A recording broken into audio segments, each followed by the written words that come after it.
अस्सलाम वालेकुम ख़वातीन और हज़रात, आई स्टोरीज़ एक नई वीडियो लेकर आपकी खिदमत में हाजिर है। उम्मीद करती हूँ आप सब लोग बिल्कुल खैरियत से होंगे। ख़वातीन और हज़रात, आज की वीडियो में हम आपको एक बहुत ही मालूमाती वीडियो देने जा रहे हैं और ये एक ऐसी वीडियो है जो आपके दिल को छू कर गुजरेगी और इंशाल्लाह आप में भी वो जज्बा पैदा हो जाएगा जो कि एक ऐसे इंसान के दिल में पैदा हुआ और उसके साथ अल्लाह ताला ने कैसा बर्ताव किया, ये सब हम आज आपको इस वीडियो में बताएंगे। ख़वातीन हज़रात, वीडियो शुरू करने से पहले मेरे तमाम नए आने वाले व्यूवर्स से इल्तमास है, जिन्होंने अभी तक हमारे चैनल को सब्सक्राइब नहीं किया वो जल्दी से हमारे चैनल को सब्सक्राइब करें और साथ में मौजूद बेल आइकॉन को भी प्रेस करें ताकि हमारी हर नई अपडेट आपको नोटिफिकेशन के जरिए मिलती रहे। ख़वातीन हज़रात, ये वाक़या है सऊदी अरब के एक कब्रिस्तान का। उस कब्रिस्तान में ऐसा क्या वाक़या पेश आया, आइए आपको मुकम्मल तौर पर कहानी सुनाते हैं। सऊदी अरब का एक कब्रिस्तान 30 साल से बंद पड़ा था। आखिर फैसला हुआ अब इसको बराबर कर दिया जाए और गवर्नमेंट ने इजाजत दे दी। कंपनी को इसका ठेका मिल गया और कंपनी ने अपना काम शुरू कर दिया। काम के दौरान बोसीदा हड्डियों और बदबू के अलावा कुछ न था। काम के दौरान जब एक जगह खुदाई की गई तो वहाँ बदबू की बजाय खुशबू महसूस होने लगी। मजदूरों ने कंपनी को खबर दी और उन्होंने महकमा अमवात को और दूसरे अदारों को खबर दी और काम रोक दिया गया। जब सब लोग जमा हो गए तो काम दोबारा शुरू किया गया। जमीन की मिट्टी इंतहा नरम थी और उसमें काफूर और मुश्क की खुशबू मिली हुई थी। फिर एक मैयत मिली जिसका कफन वैसे का वैसा था। रिकॉर्ड चेक किया गया तो पता चला जैसे आज से 30 साल पहले दफन किया गया था।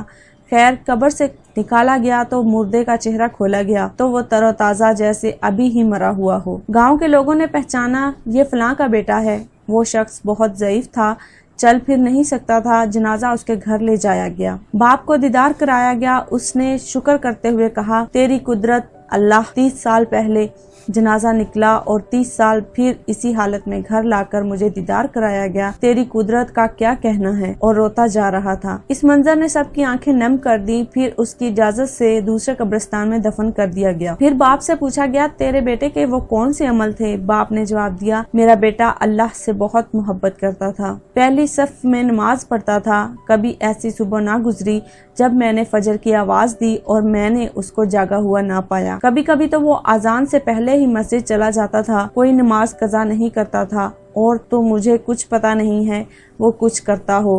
कुरान में अल्लाह ने फरमाया, जो अल्लाह से मोहब्बत करता है अल्लाह भी उनसे मोहब्बत करता है। और अल्लाह ने बताया, ए बंदे, मैंने तेरी मोहब्बत को कबूल किया, तुझको कीड़ों की खुराक नहीं बनाया। ख़वातीनो हज़रात, नमाज तो हम सब ही पढ़ते हैं, लेकिन कुछ लोग ऐसे होते हैं वो नमाज तो पढ़ते हैं मगर एहतमाम बहुत कम करते हैं। और कुछ लोग ऐसे होते हैं जो नमाज का एहतमाम बहुत ज्यादा करते हैं।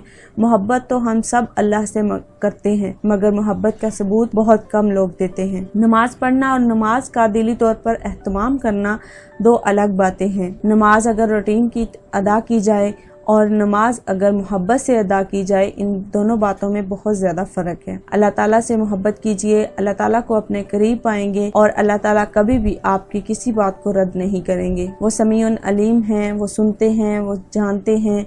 अगर आप उनसे मोहब्बत करते हैं और वो आपसे मोहब्बत जरूर करेंगे। अगर आप अल्लाह ताला की मोहब्बत पाना चाहते हैं तो मेरी बातों पर अमल जरूर कीजिएगा और वीडियो पसंद आने की सूरत में इसे लाइक करते हुए दूसरों के साथ शेयर जरूर कीजिएगा। हो सकता है आपके शेयर करने से किसी की रहनुमाई हो जाए। और कमेंट में हमें ज़रूर बताइएगा कि आपको हमारी वीडियो कैसी लगी और ये भी बताइएगा कि आप मज़ीद आने वाले वक्त में किस तरह की वीडियो देखना चाहते हैं। अपनी एक और इन्फॉर्मेटिव और खूबसूरत सी वीडियो के साथ फिर हाजिर होंगे। तब तक हमें दीजिए इजाज़त। अपना और अपने साथ दूसरों का ढेरों सारा ख्याल रखिएगा। हमें अपनी दुआ में याद रखिएगा। अल्लाह हाफिज़।